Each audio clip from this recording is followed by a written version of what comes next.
할렐루야. 예, 반갑습니다. 소개받은 과테말라 김경택 선교사입니다.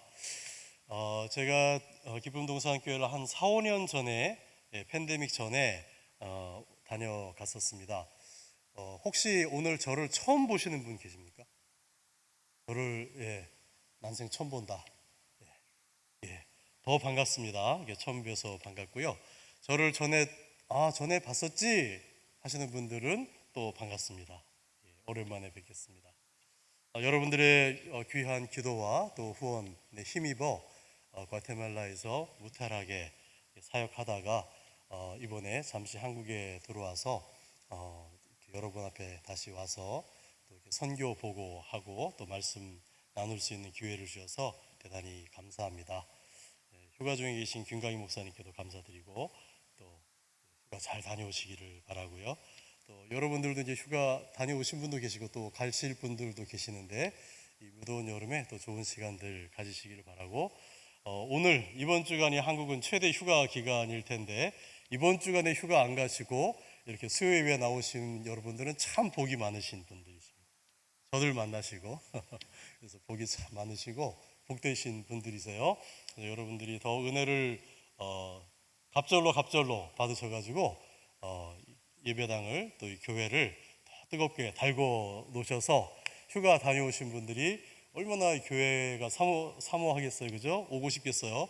제가 알기로 기쁨의 동산교회는 참 좋은 건강한 행복한 교회인데 멀리 떠나서 얼마나 집 생각 나겠어요, 그죠? 그래서 휴가 갔다 오셨을 때 교회 분위기가 더 좋아졌네, 무슨 일이 있었던 거지, 그렇게 할 수 있도록 여러분들이 더 갑절로 은혜 받으시기를 바랍니다. 축원합니다. 오늘 제목이 뭐죠? 다 같이 한번 읽어볼까요? 시작. 선교사가 와가지고 이제 선교 보고 하면서 제목이 선교의 목적입니다. 이쯤 되면 이제 질문 드리면 답이 잘 나오실 것 같은데, 이렇게 먼저 한번 좀 질문을 드려볼까요? 교회의 존재 목적이 무엇입니까? 하나님이 왜 이 땅에 교회를 만드셨습니까? 왜 교회가 있어야 합니까? 무엇 때문에요? 벌써 오늘 제목도 그렇고 이제 복음을 전파하기 위해서 선교, 물론 맞습니다, 그죠?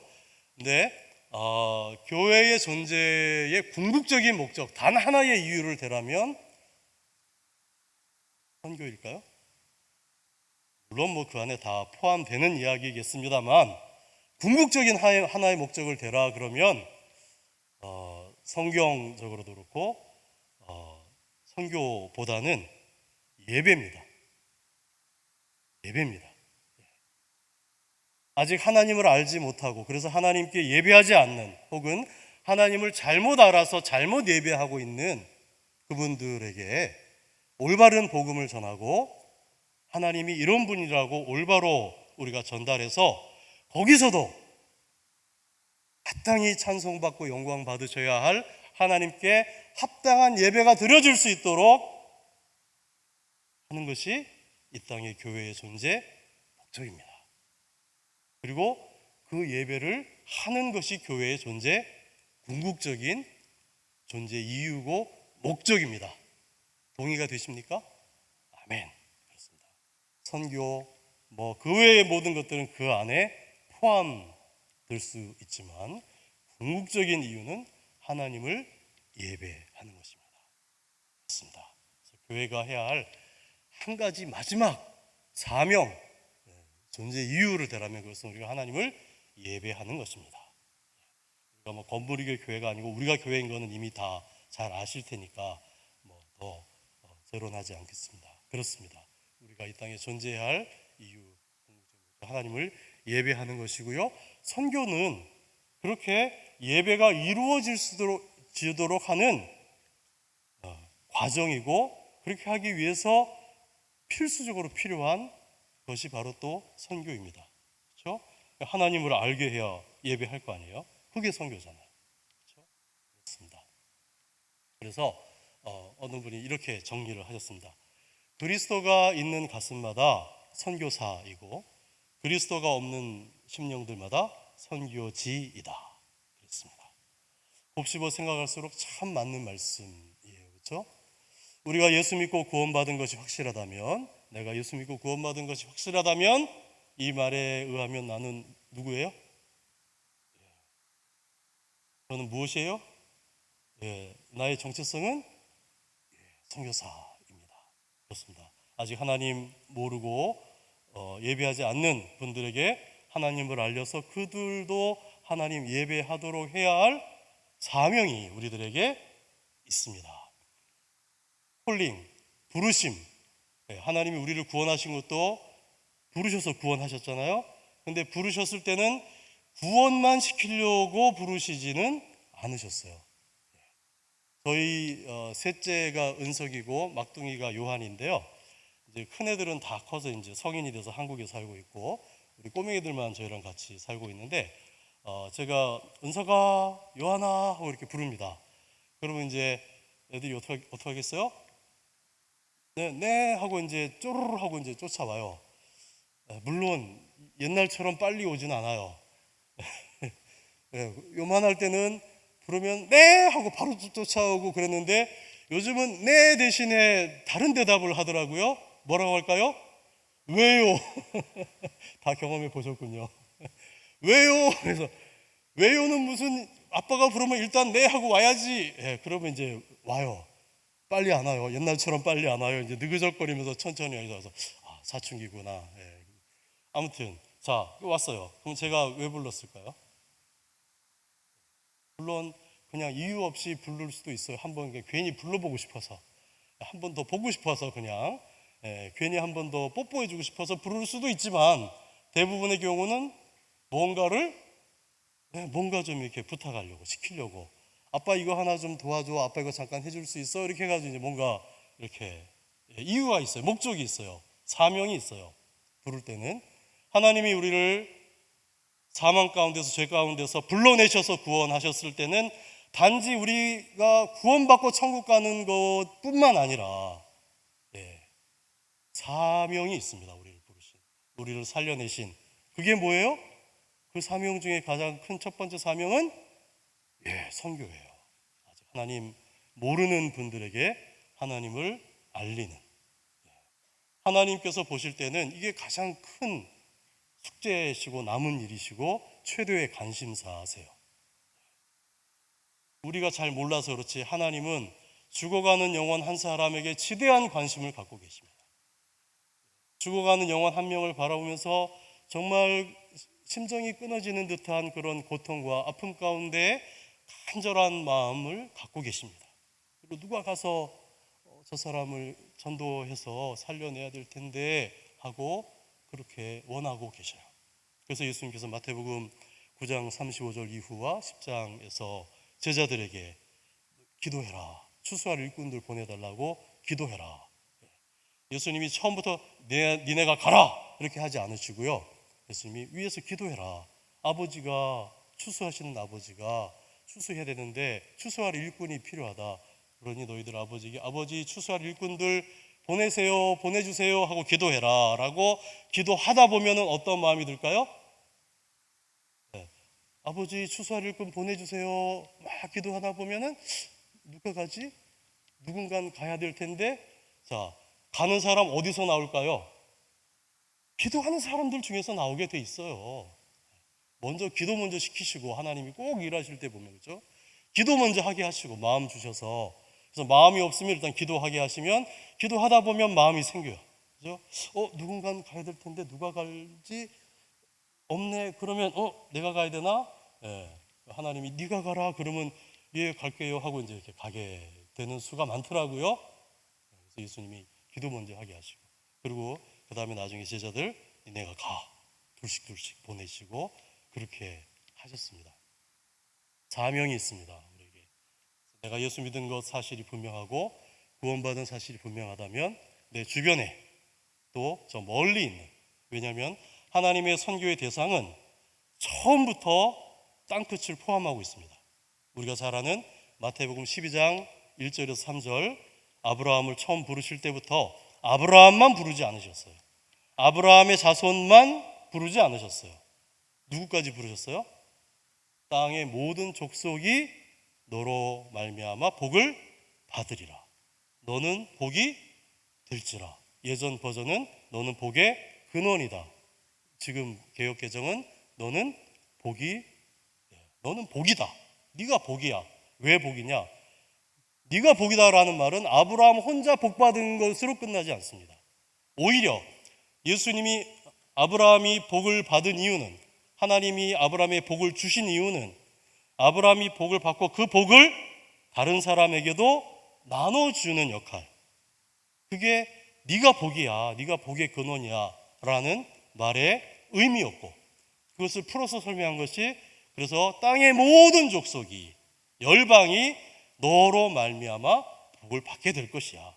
이게 네가 복이라는 하나님의 말씀의 풍성한 의미거든요. 그래서 우리가 영적 아브라함의 후손 되어서, 그죠? 구원받은 오늘날 우리들은 동일한 부르심이 우리에게 있습니다. 동일한 사명이 우리에게 있습니다. 그래서 우리 주변에 전도하고, 또 얼굴도 모르고 하지만 저 멀리 있는 땅 끝에 모든 족속을 품고 기도하고, 다 갈 필요는 없으니까 우리 중에서 한두 명 또 선교사 보내고, 우리는 기도하고 또 후원하고 해서 협력하고 동역하고, 그래서 선교는 선교사 혼자서 잘 알아서 하면 되는 거죠? 아니죠. 혼자서 할 수가 없어요. 갈 수도 없어요. 보내주셔야 갈 수 있죠, 그죠? 그럼 이제 선교사 이렇게 잘 보내주고 이제는 알아서 하세요 그러면 되는 거죠? 아니요. 보내놓고 계속 위해서 기도하셔야 되고, 또 헌금도 해서 후원도 하셔야, 그래야 선교사가 거기서 먹고 살고 사역을 하죠. 그래서 결코 선교는 선교사 혼자 하는 일이 아니고, 보내는 여러분과 가는 선교사가 함께 하는 것입니다. 감사하게 저는 어렸을 때 한 4학년 때부터 교회를 다녔고요. 5, 6학년 어간에 예수를 믿었어요. 예수님이 저를 찾아오셨어요. 그래서 분명한 거는 6학년 여름방학 어간부터는 제가 교회 갈 때에 그전에도 열심히 잘 갔어요.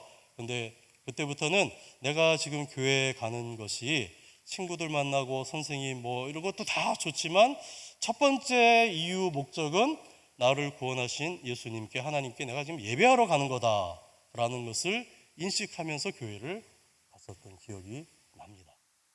교회 학교 교육은 아무리 강조해도 지나치지 않습니다. 교회 학교가 살아나야 됩니다.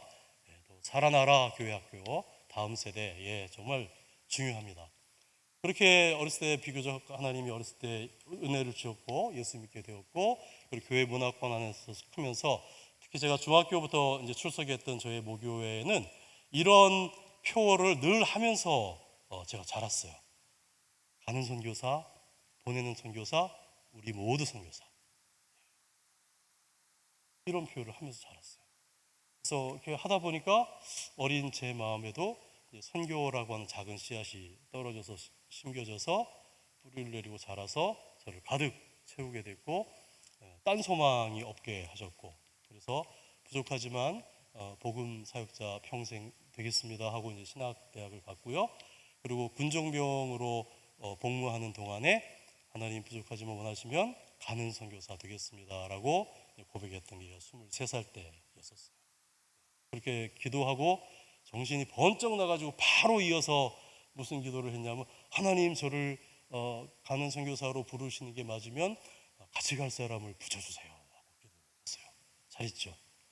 그리고 그 기도하고 제대하고 학교에 와 보니까 예쁜 자매가 선교사 되겠다고 막 왔다 갔다 하더라고요. 그래서 선교사 될 거냐고. 그렇다고. 나도 선교사 될 거라고. 그러냐고. 같이 가자고. 그러자고. 그래서 지금의 제 아내가 됐습니다. 하나님 덕분에, 선교 덕분에 예쁜 아내도 얻고, 이 같은 애도 넷이나 얻고, 이렇게 행복하게 살게 되었습니다. 그래서 2002년 2월 한일 월드컵 분위기가 한참 무르익을 때에 네 식구가 지구 반대편 중남미 에콰도르라고 하는 나라로 갔어요. 많은 분들이 물어요. 어쩌다 그렇게 그 멀리까지 가게 됐냐고.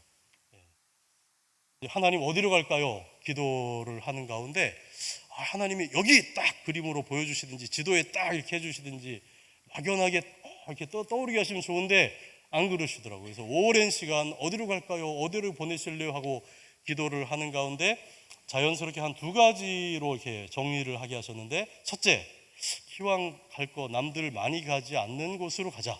남들 많이 가는데 뭐 나까지 갈 필요 있나? 기왕이면 남들 안 가는 곳으로 좀 가자. 하나. 그리고 내가 막 찾아다니기보다 알아서 나보고 이리 와라라고 하는데 가자. 나를 필요로 하는 곳으로 가자. 이렇게 두 가지가 정리가 됐고, 이 두 가지에 부합하는 두 나라가 최종적으로 저희를 오라고 했어요. 그 중에 하나는 터키였고, 지금의 튀르키예, 그리고 하나가 에콰도르였어요. 이슬람권이니까 사람들 많이 안 가죠. 중남미 지구 반대편 사람들 많이 안 가요. 그래서 놓고 기도하는 가운데 저희의 마음을 중남미로 향하게 하셔서 에콰도르로 처음에 갔고요. 거기서 이제 살며 사역하며 이렇게 살다 보니까 중남미가 이런 데구나. 중남미는요, 언어도 같고 스페인어 하나로 멕시코부터 칠레까지 다 통해요. 브라질만 포르투갈어 쓰고, 그래서 언어도 같고 사람들도 다 같고, 원주민들 또 이제 백인들하고 사이에서 태어난 혼혈적 메스티소들, 사람들도 다 뭐 거기서 거기고, 종교, 문화 모든 것이 다 비슷비슷해서 마치 그 큰 대륙이 한 나라처럼 이렇게 여겨지더라고요. 그게 중남미의 특징인데요.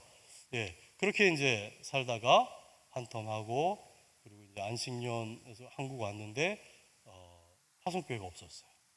그래서 못 나갔어요. 대기 상태로 있었어요. 그때부터 제가 안산 시민이 되었어요. 제가 이래봬도 안산 시민이에요. 저 월피동 동민이에요. 저희의 거처가 안산에 마련돼서 아는 사람 한 명도 없는 이 안산에 와서 살기 시작했고, 그렇게 안산 시민이 되어서 오늘까지 안산 시민이랍니다. 근데 파송교회가 빨리 안 나타났어요. 이게 좀 멀고 하다 보니까 좀 쉽지 않았던 것 같아요. 아무튼 그렇게 좀 대기 상태로 좀 몇 년 있다가 어떤 좀 특별한 계기가 있어서 간절한 좀 마음 주셔서 기도하는 가운데 지금 사역하는 이제 과테말라로 2기 사역을 2013년에 들어가게 되었고, 엊그제 같은 때 또 벌써 10년이 지났네요. 이렇게 지금 사역하고 있습니다. 거기서 저는 어떤 사역을 하냐면, 아까 처음 소개하실 때 잠깐 말씀하셨던 것처럼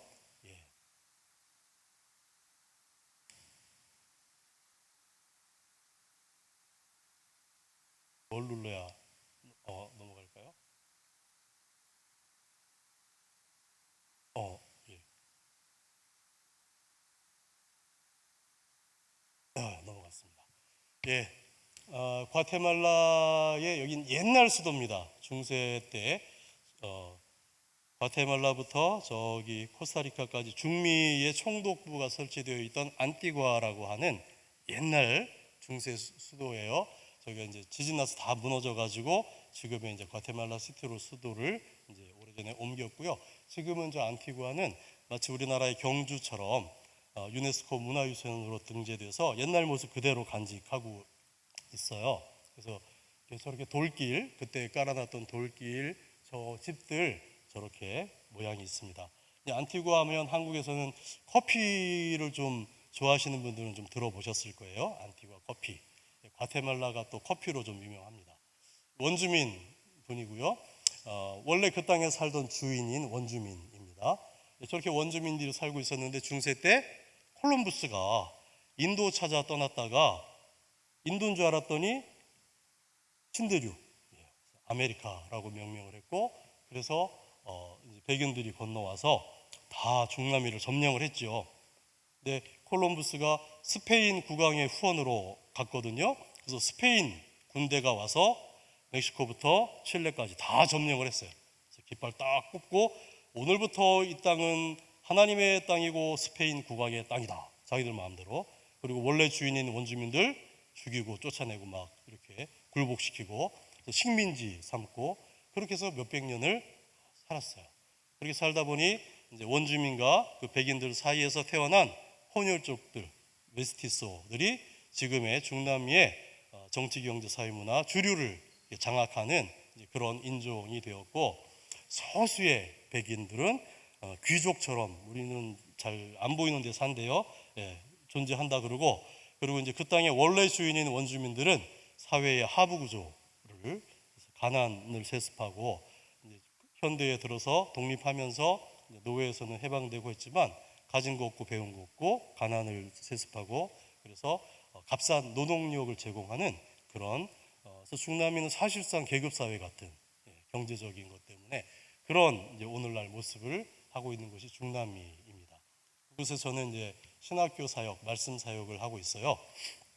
우리 이제 수업하는 이제 모습이고요. 우리 학생들과 이게 가만히 보시면 젊은 학생들도 있지만 우리 신학생들 가운데 이렇게 좀 연식이 되신 분들도 많이 보이시죠? 목사님들이 많으세요. 아니 목사님들이 중남미에는요 지금도 신학교 안 나와도 목사님이 될 수 있어요. 우리는 이해가 안 돼요. 어떻게 신학교 안 나오는데 목사님? 지금이야 신학교들이 많아요. 하지만 옛날에는 수도에나 있었고 큰 도시에나 있었어요. 지방 도시나 시골에는 없었어요. 그래서 소명 주셔서 목회자가 되겠는데 뭐 다 그렇다고 서울로 유학 갈 수도 없고 그러면 어떻게 하겠어요? 그냥 가족들 모아놓고 예배하기 시작하고 설교하기 시작하고 사람들이 파스tor 목사님 그래서 그냥 그렇게 목사님이 되신 분들이 과테말라뿐 아니라 지금 중남미의 전체 현역 목회자의 절반이 넘어요. 어떤 통계는 65%라고 아직도 얘기를 해요. 그래서 이제 연세 드신 분으로 갈수록 그런 분들이 더 많고 젊은 분들은 이제 뭐 그래도 다 요즘 신학교 나오는 걸로 당연히 알고 이렇게 하죠. 또 수도 큰 도시보다는 지방으로 시골로 갈수록 그런 분들이 많이 있어요. 수도권도요. 이 수도권만 30분만 벗어나면 바로 그냥 시골 같아요. 그래서 변두리 이런 데는 또 비슷해요. 그래서 이렇게 신학도 안 하시고 신학교도 안 나오시고 목사 안수도 안 받으시고 목회하는 우리 현역 목사님들이 많이 계셔요. 그러면 이제 당신은 신학도 안 하고 안수도 안 받았으니 내려오시오. 설교하지 마시오. 그럴 수 없잖아요. 어떻게 돼요? 도와드려야죠. 그래서 늦었지만 지금이라도 신학 공부도 해야 되고 또 성경 공부도 해야 됩니다. 목회는 평생 성경 연구하면서 공부하면서 가르치고 설교하는 게 목회입니다. 여러분 잘 못 배웠잖아요. 그러니까 지금부터라도 늦었지만 해야 됩니다. 이렇게 동기부여하면 또 순수한 열정을 가지신 분들이 감동하고 이제부터라도 해야 되겠다 하고 이렇게 가서 같이 공부하고 이제 그러시는 분들 모아서 도와드리고 있습니다. 그래서 같이 말씀 공부하고 그렇게 하고 있고요.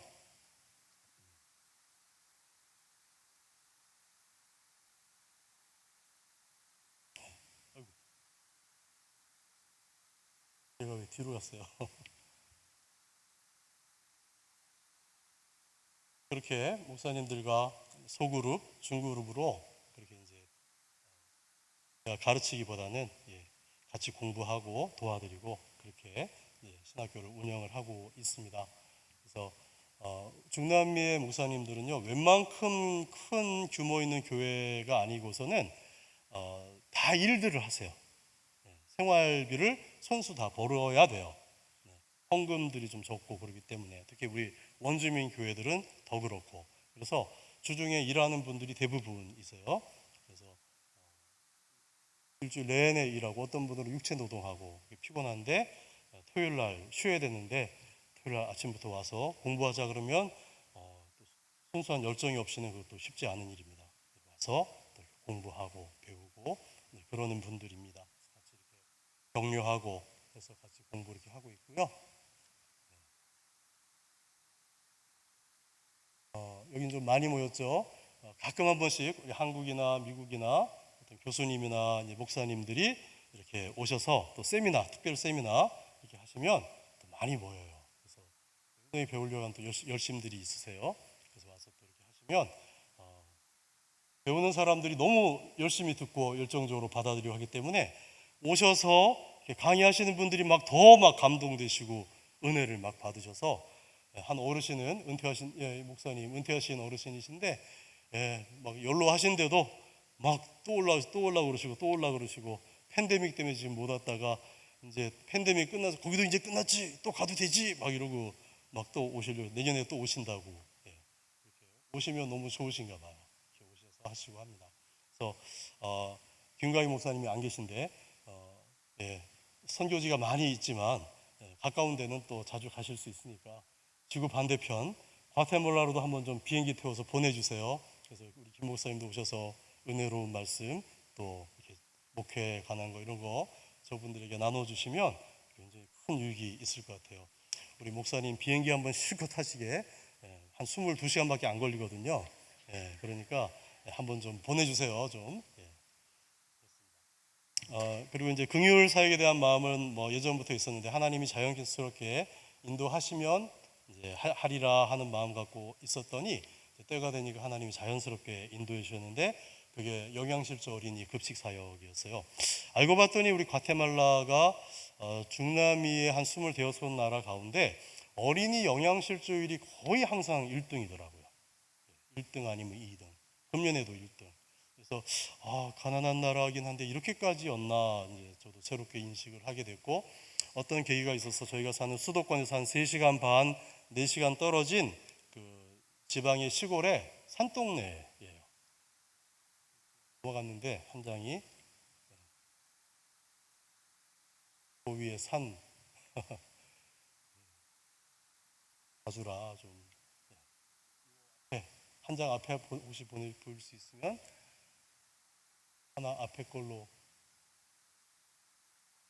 여기 이런 동네예요. 이런 산 위에 있는 동네니 뭐 구조적으로 가난할 수밖에 없죠. 아무것도 없어요.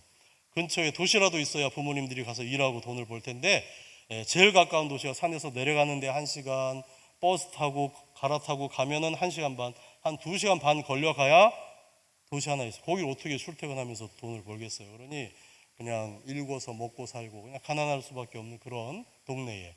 그래서 뭐 다 이렇게 살진 않지만 정말 극심하게 가난한 집은 정말 저렇게 살고 있어요. 안에 들어가면 지나갔는데 그냥 집 안에서 이렇게 그냥 불 피워서 요리하고 그 끓음 어렸을 때부터 그냥 다 마시고 자라고 저기 집 안에서 저렇게 살고 애들이 그러니까 어렸을 때부터 먹는 음식은 조악하죠. 이렇게 환경은 안 좋죠. 그러니까 병도 많이 걸리고 그래서 영유아 영양실조율이 높고 영유아 사망률도 높고 이제 그런 아주 좀 열악한 동네예요. 그래서 이런 동네가 아직도 이렇게 있구나. 그래서 어떻게 하면 우리가 좀 도와줄 수 있을까? 그래서 저희가 주목했던 게 영유아인 이유는 0세부터 한 3세, 길게 잡으면 한 5세까지 영양분이 공급되지 않으면 신체도 안 자라지만 더 중요한 게 뇌가 성장을 발달을 안 해서 이거는 평생을 가거든요. 복구가 안 돼요.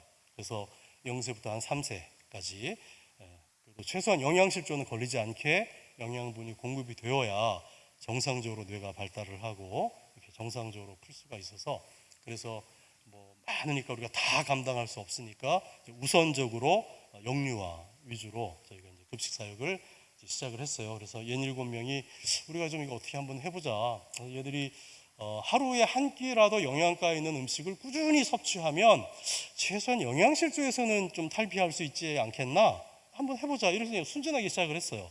해보니까 이게 효과가 있었고 또 하나님의 은혜를 주셔서 이렇게 멤버들이 이렇게 점점 늘어나게 돼가지고 그렇게 저희가 이제 급식 사역을 한 4년째 하고 있고요. 우리 현지인 형제들이 다 멤버들이고 저는 유일한 외국인 선교사로 같이 이렇게 합류해서 이렇게 섬기고 있고요.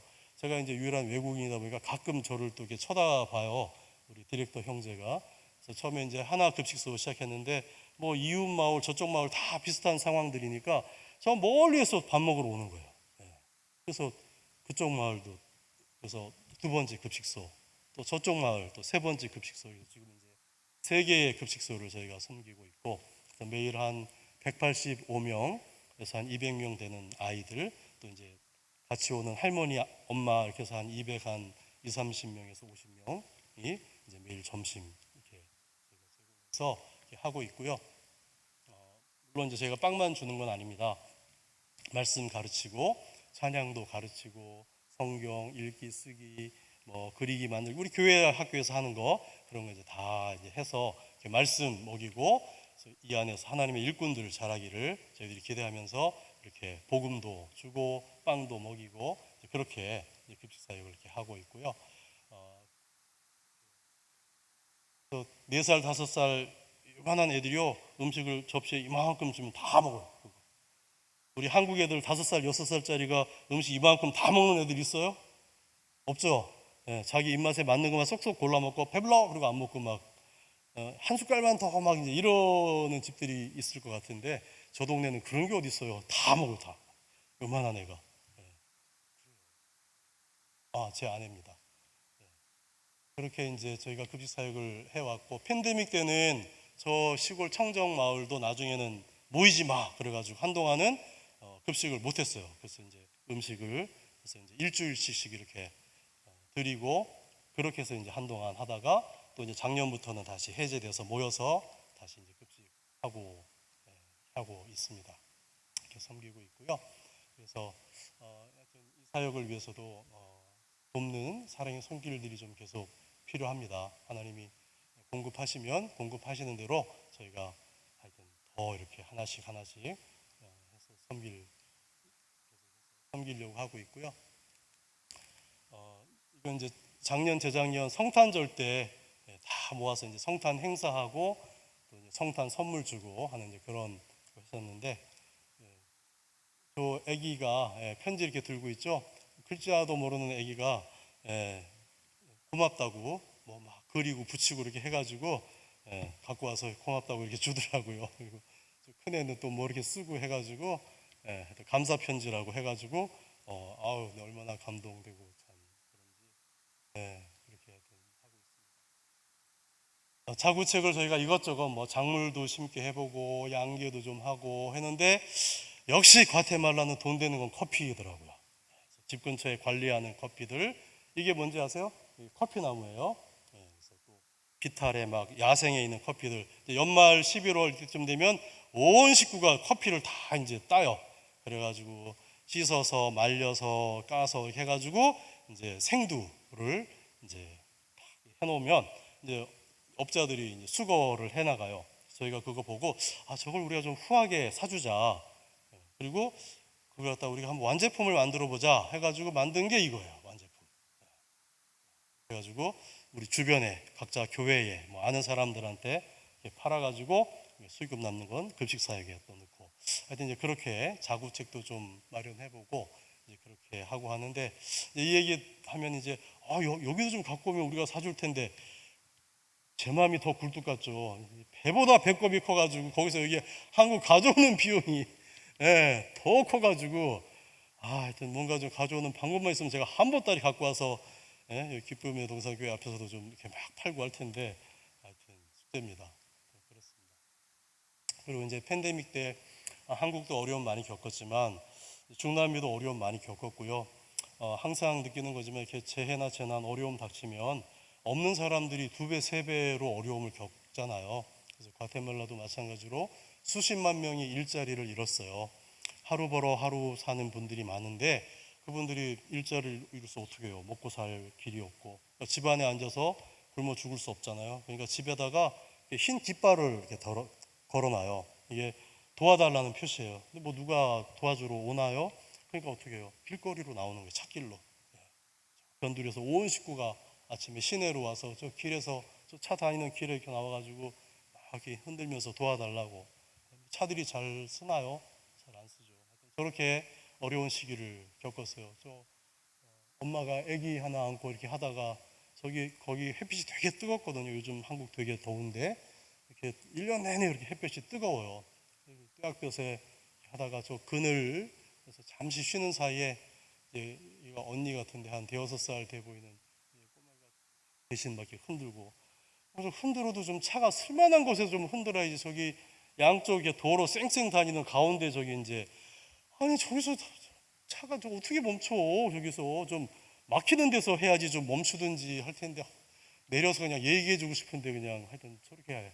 이제 나중에 이제 퇴근 시간에 트래픽 걸리면 이제 그때는 차들이 못 갈 테니 이제 그때 이제 하려고 하는 건지, 하여튼 저렇게 하여튼 없는 분들이 어렵게 지냈고, 그래서 저도 이제 그때는 빵이며 생필품 이렇게 이제 봉다리 해가지고 멀리 변두리에는 이제 찾아가서, 그리고 이제 시내는 차로 이렇게 돌면서 저렇게 이제 전달하면서 예수 믿으라고 이렇게 전도하고 이제 그렇게 했는데, 이제 혹시 잘 안 보이겠지만 저분들의 눈동자를 보실 수 있으면 한번 보세요. 되게 간절한 눈빛으로 두 번, 세 번, 네 번 막 고맙다고 하고 별거 아니고 얼마 아닌데도 또 저분들에게 저기 하루 식량, 이틀 식량이 될 수 있으니 그렇게 막 고맙다고 하고 예수 믿으라고 하고 이제 그렇게 이제 했었고 아직도 지금 이제 다 해제되고 거의 지나갔지만 아직도 군데군데 아직도 이렇게 흰 깃발을 하면서 도움 청하는 분들이 군데군데 아직도 계셔요. 그렇고 이 청년은 저 도로 한복판에 저렇게 얼마나 사정이 급해서 되게 위험한 거거든요. 우리나라는 차들이 사람을 좀 피해 가잖아요. 근데 저쪽은 안 그렇거든요. 저기는 사람이 차를 알아서 피해야 되는 좀 그런데 얼마나 급했으면 이렇게 어려운 상황이 있으니 도와주세요 하고 차 가는데 그냥 그 앞에서 이렇게 나가서 저렇게 할 정도로 급하겠고 그런 분들이 하루 종일 떼 앞에 서서 그래서 참 우리가 할 일이 많다. 교회가 참 할 일이 많다. 그리고 하나님 정말 교회에 좀 복을 많이 주세요. 우리 하나님 사랑하고 주의 몸된 교회에 충성하고 또 주의 나라와 주의 복음 위해서 주변에 하나님 이렇게 알리기를 원하는 착한 마음을 가지신 우리 성도님들에게 하나님 좀 복을 좀 따따블로 좀 주세요. 그래서 이분들이 마음껏 베풀고 나누고 섬기고 하면서 복음도 전하고 어려운 분들 돕고 할 수 있도록 좀 하나님 복을 주세요 이렇게 기도하게 됩니다. 그래서 여러분들 그런 복을 다 받아 누리시고 아브라함처럼 복이 되셔서 여러분이 받는 거는 기본 그리고 다른 사람들에게 복이 되기 위해서 그래서 이제 그걸 신학에서는 이렇게 선교학에서는 이렇게 정리를 했어요. 복을 나누기 위해서 복을 받는 내가 받기 위해서 우리 집안 내 자손만 잘 되기 위해서가 아니고 그런 목적으로 복 달라고 하는 것은 그걸 우리가 기복신앙이라고 해요. 그렇죠? 합당하지 않고요. 다른 사람에게 복이 되기 위해서 하나님 저에게 복을 주세요. 그리고 내가 가진 게 별로 없더라도 용감하게 그렇게 살면 하나님이 다 하나님 건데 누구한테 복 주겠어요? 그런 사람 찾아다니시면서 복 주시지 않겠습니까? 그러는 멋진 우리 그리스도인들이 하나님의 백성들이 다 되시기를 진심으로 축복합니다. 한 번은 좀 얘기가 길어지는데 넘어가고요. 마지막으로 저희 가족을 조금 소개해 드릴게요. 이번에 제가 가족 같이 못 나오고 혼자 나와서 참 미안한데 아까 잠깐 말씀드린 대로 저희 가족이에요. 이건 몇 년 된 사진인데요. 한눈에 봐도 좀 큰 애들, 꼬맹이 둘 이렇게 넷이죠. 우리 둘째하고 셋째가 11살 터울이랍니다. 그리고 이제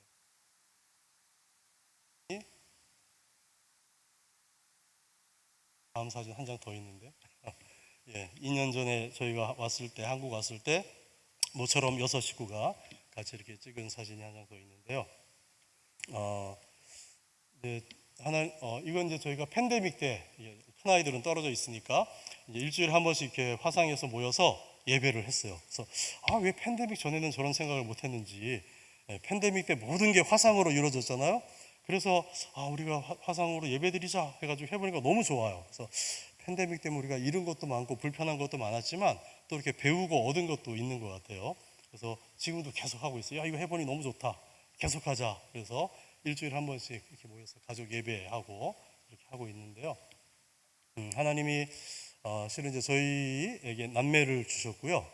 그리고 제가 이제 학부 때부터 저희 친구들하고 보육원 전도반이라고 만들어서 시설들 방문하면서 애들하고 놀아주고 이제 그런 이제 동아리를 했어요. 그래서 제 아내도 저희 같은 멤버였고 그래서 이제 그런 활동을 좀 하다 보니까 좀 그쪽을 알게 되고 그러면서 자연스럽게 하나님이 주신 마음 하나가 세상의 모든 아기들은 가정에서 자라야 한다.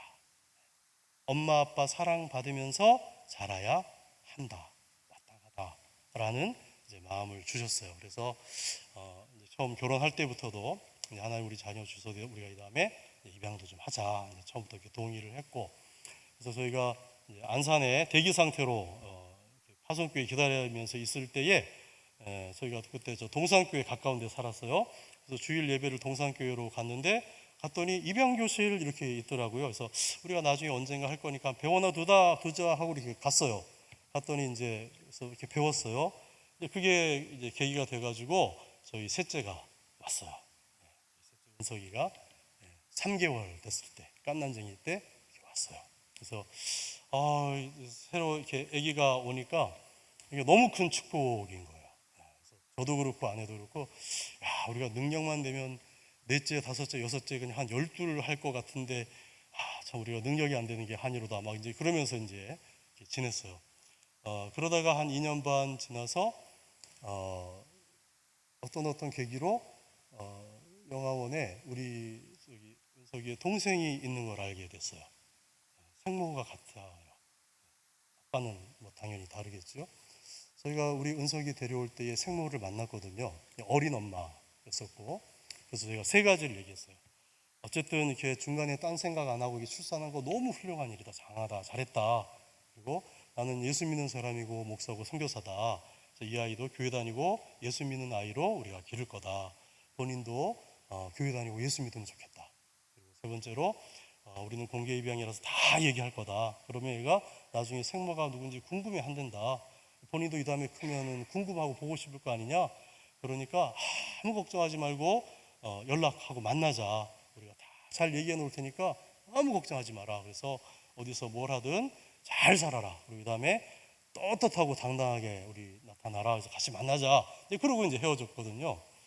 그런데 좀 그러면 좀 이렇게 정신 차리고 잘 살면 좋은데 한 2년 반, 3년 만에 아기를 또 하나 낳은 거예요. 그때는 우리한테 이제 연락도 못 하고. 하여튼 그래서 어떤 계기가 돼가지고 저희가 우리 은석이 동생이 있다는 걸 알게 되고, 그래서 제 아내는 바로 데려와야 된다고.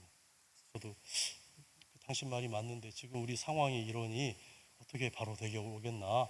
그래서 이 아이는 딴 데 못 갈 거다. 하나님이 우리 가정에 보내신 아이니 딴 데 못 갈 거다. 하나님이 사인을 주실 거다. 그때까지 좀 기도하면서 기다리자. 아내는 이제 기도할수록 이런 거는 우리의 상황이나 형편을 돌아보지 아니하고 무조건 즉각적으로 순종해야 될 일인 것 같다. 기도할수록 그런 마음이 든다. 그래서 당신 말이 맞다. 항상 저보다 믿음도 출중하고 더 헌신적인 제 아내가 그렇게 얘기하는데, 소위 가장이라는 목사라는 제가 거기에 못 미쳐가지고 바로 동의하지 못하고, 나도 같은 생각인데 지금 어떻게 우리가 이 상황에서 데려오겠냐. 조금만 더 기도해보자. 사인을 주실 거다. 이제 그러고 기도하는데 뭐 다른 사인은 없으시고 그냥 간절한 마음만 주셔서 저도 그냥 눈 딱 감고, 하나님 우리 은석이 동생으로 이 땅에 태어났을 때는 저희 가정에 주시는 줄 알고 데려올 테니까 알아서 책임져 주세요 하고 이제 데려왔어요. 그래서 우리 요한이가, 우리 이제 막둥이가 왔는데 안 들었으면 어떡할 뻔했어요. 큰일 날 뻔했어요. 제일 이쁜데, 제일 사랑스럽고 제일 이쁜데, 우리 그렇게 해서 이제 돌배기 때 왔던 우리 요한이가 이제 지금 이제 중학생이 되었답니다. 그리고 우리 은석이는 이제 중3, 이제 곧 고등학생이 이제 된답니다.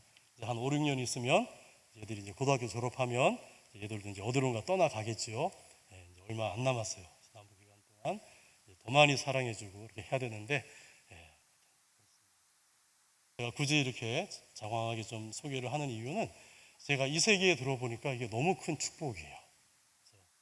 요즘 우리나라가 큰 문제 있잖아요. 뭐예요?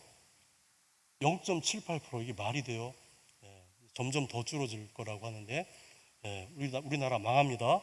그래서 안 믿는 사람들은 교육비니 뭐니 걱정돼 가지고 이제 뭐 하나 낳든지 안 낳든지 이러고 지금 요즘 살고 있잖아요. 우리가 이땐 기회예요. 우리 믿음의 가정들은, 우리 예수 믿는 가정들은 어떻게 해야 돼요? 막 낳아야죠. 그래서 기본적으로다가 몇 명은 낳아야 될까요? 4명은 낳아야 됩니다. 기본적으로다가 4명씩은 낳아야 돼요. 하나님이 우리에게 왜 손을 2개 주셨을까요? 하나만 주셔도 되는데 2손을 주셨을 때는 하나씩 잡고 오라고 2손 주신 거 아닐까요? 저는 기도하는데 그런 생각이 들더라고요. 하나님, 이 다음에 탁 서서, 하나님 저희 부부를 둘을 부르셨는데 보소서 넷을 더 데리고 왔나이다. 이렇게 이제 하려고. 우리가 넷은 낳아야 돼요. 그래서 전도하기도 힘든데 그 애라도 한 4씩 낳아서 전도해야 되지 않아요? 그래야 한국 교회도 부흥하고 우리나라도 부강해지고 충성하는 아주 좋은 방법입니다. 저기 저기 번호동에 있는 교회는 애 많이 낳으면 막 상금도 준다는데 해외 여행도 보내주고 막 그런다는데 좋은 아이디어인 것 같아요. 그래서 우리 기쁨의 동산교회도 막 3씩 4씩 낳는 역사가 있으시기를 주님의 이름으로 축원합니다. 아멘 소리가 별로 안 커요. 그래서 이 나이에 나는 됐지 뭐 이제 천만의 말씀. 여러분의 아들 며느리를 설득하셔가지고 저기 배로 낳아도 괜찮고요, 가슴으로 낳아도 되니까 한 둘은 배로 낳고, 아들만 둘 낳았잖아요. 그럼 딸 데려오면 돼요. 구색 맞춰서. 아들만 셋 낳았잖아요. 그러면 넷째 딸은 데려오면 돼요. 그럼 구색 맞게. 그 장점이 많습니다. 그래서 하나님의 백성으로 잘 길러서 하나님 앞에 보소서 넷을 데려왔나이다. 최소한 그 정도는 우리가 해야지 좀 주님 뵐 면목이 서지 않겠습니까?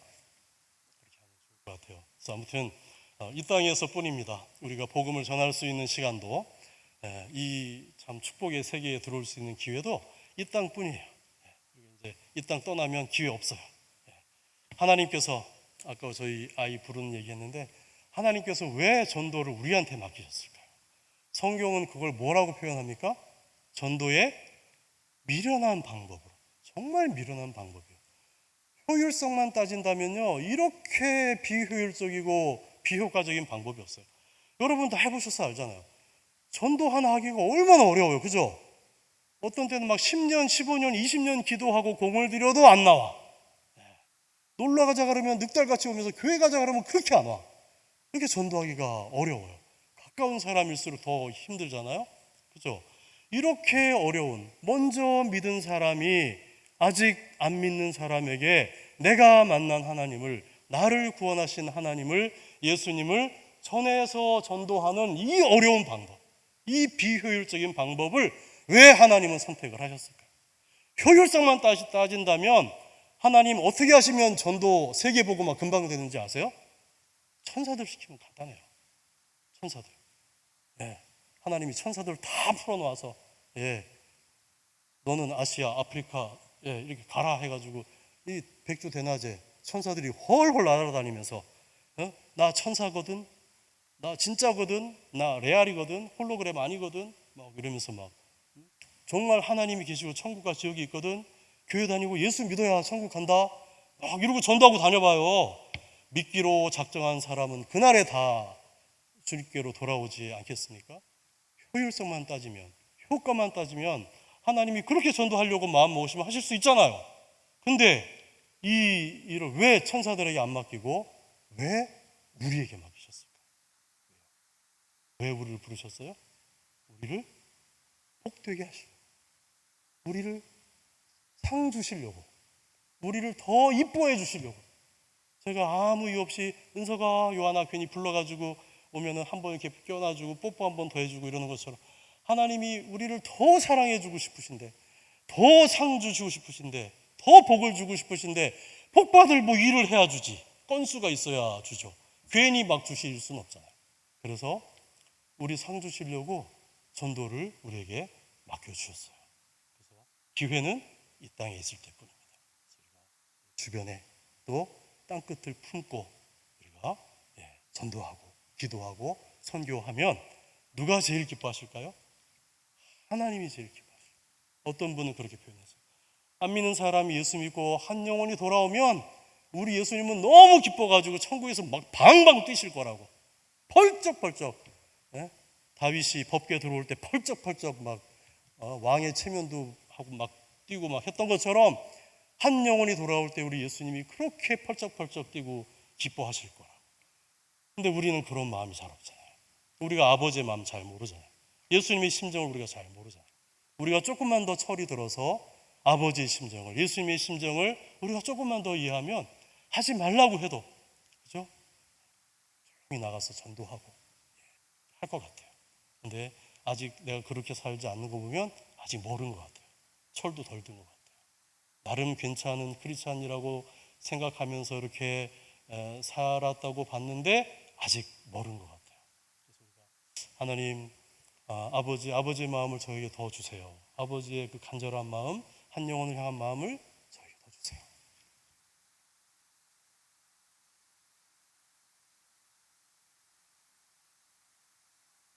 우리 교회에 더 주세요. 우리 교회 너무 좋은 교회인데 더 열심히 전도하고 복음 전하고 선교하는 그런 교회 되면 더 좋겠어요. 하나님, 우리 교회에 그런 은혜를 더 막 좀 부어주세요 하고 그렇게 기도하면서 부족하지만 할 것 같아요. 말씀을 읽겠습니다. 여러분에게 믿음은 무엇이었습니까? 저에게는요, 주님 바라보는 거였어요. 제가 저를 바라보면 나 같은 사람이 어떻게 목사가 돼? 나 같은 사람이 어떻게 선교사가 되나? 형편에 어떻게 애를 데려와? 다 할 수 없는 일이었어요. 제가 이렇게 앞에서 목사라고 선교사라고 설교하고 하니까 좀 그럴듯해 보일지 모르겠습니다만 제가 저를 알잖아요. 주님이 저를 아시잖아요. 아무도 없을 때 제가 저를 알잖아요. 어떻게 나 같은 사람이 목사가 돼? 어떻게 나 같은 사람이 선교사가 돼? 말이 안 되는, 너무나 부족하고 자격도 안 되고. 근데 주님이 주신 마음은 진짜거든요. 그래서 나를 보면 도저히 할 수 없는데 주님 주신 마음인 것은 분명해서, 그래서 부족하지만 용기 내서 주님 부족하지만 원하시면 가겠습니다. 그랬더니 선교사 만들어주고, 형편은 안 되지만 주님께서 우리 가정에 주신 줄로 믿고 데려올 테니 책임져 주십시오 하고 그냥 눈 꽉 감고 데려왔더니 지금까지 행복하게 잘 살고 있고. 그래서 저에게는 믿음은 주님 보는 거였어요.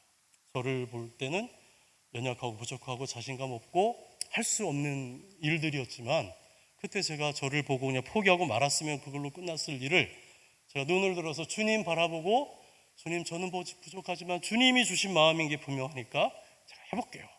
부족하지만 해볼게요 하고 믿음으로 발을 띄었더니 요단강이 갈라졌고 홍해가 갈라지고 이런 놀라운 복을, 제 수준에서는 상상할 수 없었던 그런 은혜와 복을, 축복을 누리고 이렇게 살고 있고, 주님과 얘기거리들, 추억거리들을 하나씩 하나씩 이렇게 여기서도 그 땅에서도 이렇게 만들고 살고 있는 것 같아요. 그래서 여러분, 우리 자신 보면 할 수 없는 그것, 거기서 멈추지 마시고 눈을 들어서 우리 주님 바라보고 하나님 바라보고 용기 내어서 주님 부족하지만 주님 주신 마음인 거 분명하니까 제가 해보겠습니다 하고 발을 띄시면 내 힘으로 할 수 없는, 내 믿음으로 할 수 없는 놀라운 일들을 하나님이 나를 통해서 하시는 일을 경험하게 될 줄 믿습니다. 그런 은혜와 복을 더 풍성하게 누리시고 복이 되셔서 많은 사람들에게 그 복을 전달하는 정말 그런 열방의 복이 되는, 모든 족속의 복이 되는, 하나님이 우리를 부르신 목적을 하나님이 100% 우리를 통해서 이루어 가시는 그런 우리의 생애가 되시기를 주님의 이름으로 축복합니다. 우리 같이 한번 기도하겠습니다.